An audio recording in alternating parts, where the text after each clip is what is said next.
اور داڑھی کو بڑھا دینا۔ مولانا ایک مٹھی سے زائد جس کی داڑھی جتنی بڑی ہوگی اتنا بڑا بیوقوف ہوگا۔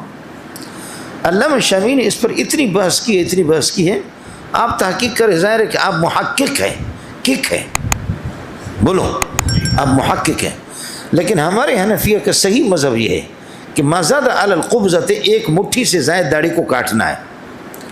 مشکات جلد ثانی کے اندر پچھلے سال آپ نے پڑھا ہے، عن عمرو بن شعیب عن ابیہ عن جدہ ان النبی صلی اللہ علیہ وسلم کان یاخذ من طولها ومن عرضها، رسول پاک صلی اللہ علیہ وسلم داڑھی کی لمبائی بھی کاٹتے تھے اور چوڑائی سے بھی کاٹتے تھے۔ اب کتنا کاٹتے تھے اور کتنا رکھتے تھے، دونوں قسم کی روایتیں۔ ایک روایت یہ ہے کہ اللہ کا مونچھیں بھی کاٹو داڑھی بھی کاٹو، کانا یاخذ من طولها ومن عرضها، کاٹنے والی روایت۔ اور دوسری روایت یہ کہ اعفوا اللحى واعفوا الشوارب، داڑھی بڑھا دو اور مونچھوں کو کٹا دو۔ اب ایک روایت ہے کہ نبی کاٹتے تھے، دوسری روایت ہے کہ داڑھی بڑھاؤ، دونوں میں کوئی منافات نہیں ہے۔ ایک مٹھی تک بڑھاؤ آفو والی روایت پر یہ عمل ہے، اور باقی جو آپ کاٹتے تھے ما زاد علی القبضۃ، مٹھی سے زائد کو کاٹنا ہے۔ اس لیے حنفیہ کا مذہب یہی ہے کہ سنت کی توہین نہ ہو۔ یہ کیا بات ہے کہ آپ کی داڑھی ناف تک یہ کہ، خاص طور پر یہ ہمارے حضرات غیر مقلدین، اللہ ان کو سمجھ عطا فرمائے، بہت بدبخت ہے، سنت نبوی کی بڑی توہین ہے۔ آپ نے دیکھا کہ زیر ناف تک بخدا ان کی داڑیاں پہنچتی ہیں۔ اب آدمی جب قضاء حاجت کے لیے جائے گا تو اس کو مستقل باندھے گا کسی کپڑے سے، ورنہ اسے چھوڑے گا تو WC میں وہ پہنچ جاتا۔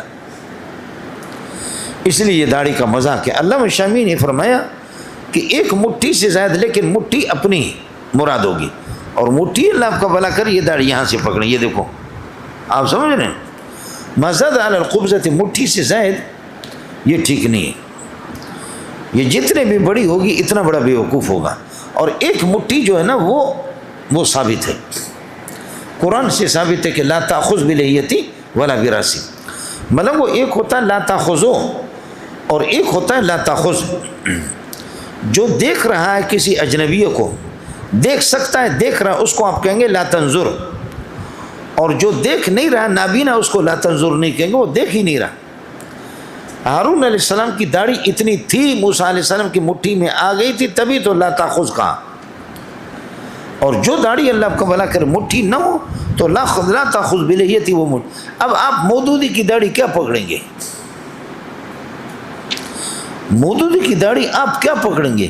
جیسے آم چوس کر کے، آم چوسنے کے بعد جیسے اس کے ریشے باقی رہتے ہیں، آم چوسنے کے بعد جب اس کے ریشے باقی رہتے ہیں، مودودیوں کی یہی داڑھی ہوتی ہے۔ سمجھ شرمی ہے کہ نہیں؟ یہی داڑھی مودودیوں کی ہوتی ہے۔ اس لیے ایک داڑھی پہ میں نے پھر یہ اعتراض کیا کہ ہمارے اکابرین، حضرت اقدس عبداللہ درخواستی رحمۃ اللہ علیہ، اس کی داڑھی بڑی تھی، مولانا احمد علی لاہوری رحمۃ اللہ علیہ، تو حضرت جی سے میں نے اعتراض کیا، حضرت کی بات دل کو لگی بھی بہت، کہ حضرت جی حنفیہ لکھتے ہیں کہ یہ ناجائز ہے، کراہیت تنزیہ، صحیح قول حنفیہ کا یہی ہے کہ ایک مٹھی سے زائد۔ تو ہمارے اکابرین کی داڑیاں کیوں اتنی بڑی تھیں؟ کیا وہ سنت سے ناواقف تھے؟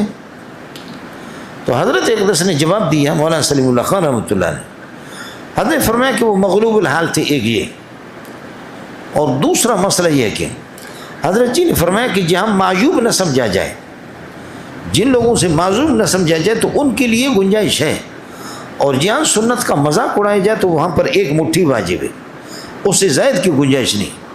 پھر حضرت جی نے اس لیے فرمایا کہ ہمارے اکابرین مستثنیٰ ہیں، ان کا مذاق نہیں اڑایا جاتا۔ پھر حضرت جی نے وہی مثال دی جو کل کے سبق میں آپ نے پڑھا، کہ جب رسول پاک صلی اللہ علیہ وسلم مسواک فرماتے ہیں تو کان یضع طرفہ علی لسانہ، کان یضع سواک علی طرف لسانہ، زبان پر آپ مسواک کو رکھتے تھے، کانہ یتہوّا، گویا کہ آپ اوہ اوہ آہ آہ کر رہے، فرمایا کانہ یتقیّع، جیسے کہ نسائی میں ہے۔ تو فرمایا کہ یہ چیزیں لوگوں کے سامنے وضوگاہ کے اندر لوگوں کے سامنے اوہ اوہ آہ آہ کرنا ناجائز ہے، لوگوں کو متلی آتی، ان کا دل خراب ہو جاتا ہے۔ لیکن حضرت اقدس صلی اللہ علیہ وسلم نے کیا ہے، لوگوں کے سامنے کیا ہے، نبی سے یہ معیوب نہیں ہے، تو معلوم یہ ہو گیا کہ اکابرین کے لیے گنجائش ہے۔ تو اس لیے فرمایا کہ ہمارے اکابرین نے اگر یہ کیا ورنہ فتویٰ وہی ہے. بہرحال آپ حضرات تحقیق کریں، میں آپ کو کیا کہہ سکتا ہوں. عشر من الفطرت قص الشارب و اعفاء اللحیۃ. اس لیے آپ کو عجیب بات بتاؤں، داڑھی کی روایتیں عمر اور ابن عمر سے مروی ہیں. زیادہ تر داڑھی کی روایتیں حضرت عمر اور ابن عمر، اور عمر اور ابن عمر نے کبھی بھی مٹھی سے زائد داڑھی چھوڑی نہیں ہے، باقاعدہ کاٹتے تھے. حضرت عمر اور عبداللہ ابن عمر یہ داڑھی کے روایتوں کے اکثر راوی ہے. تو انہوں نے اللہ کو بھلا کر یہ